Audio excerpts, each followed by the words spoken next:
For 6 years or so. It's been a long time in coming to get his name on that ballot. He said he was humbled to see it there this morning. And he was asked by all of us here in the press earlier today, had he thought about what it would be like not to win this race, what he would do. And quite honestly, he said he'd only prepared a speech for victory.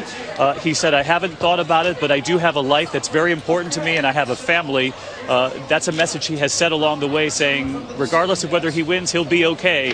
But the fight goes on for some of the issues and the causes that this campaign believed in selecting Paul Ryan and in his tough talk on debt and spending in Washington. And I think the supporters of the Romney-Ryan campaign are going to expect to hear from this president what he's going to do to try to now bring this nation together, George and Diane. And we can see the tears all around you there, David. I want to head over to President Obama's headquarters, Jake Tapper. And we have a tweet, Jake.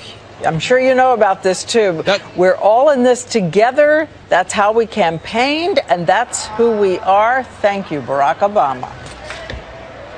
That's right. In fact, normally we're used to a president accepting a victory such as this with a big speech. We first got indication that President Obama was declaring victory by a tweet, a picture of him and Michelle Obama hugging, saying 4 more years. And then again, this personal tweet signed by the president saying, as you say, we're all in this together. That's how we campaigned and that's who we are.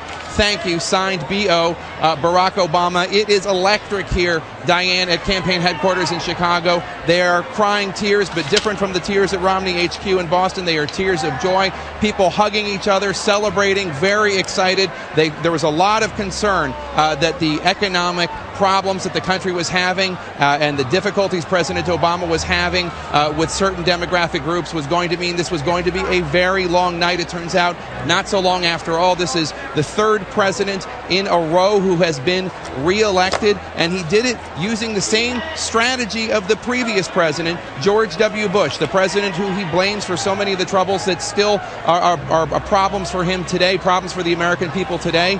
He had George W. Bush fought for re-election, even though the public was ambivalent about him because of the war in Iraq, had a fairly low 49-50% approval rating. He did it by making the alternative unacceptable. And that's what he did to John Kerry. That's what George W. Bush did to John Kerry. And that's exactly what President Obama did to another patrician Massachusetts politician, Mitt Romney, making him an unacceptable alternative. That, of course, is just the strategy. This is a bigger moment than just political strategy. President Obama standing for so many things for so many people, the demographic groups that supported him, women, minority groups, urban communities, very excited this evening. And we're going to hear from President Obama in a short bit.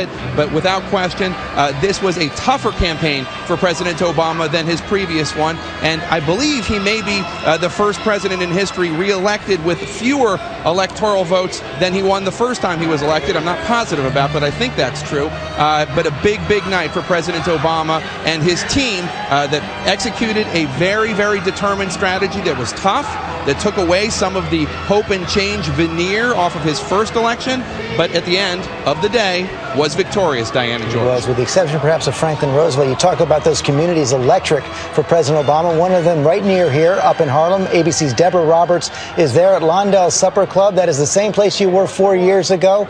Another celebration, Deborah.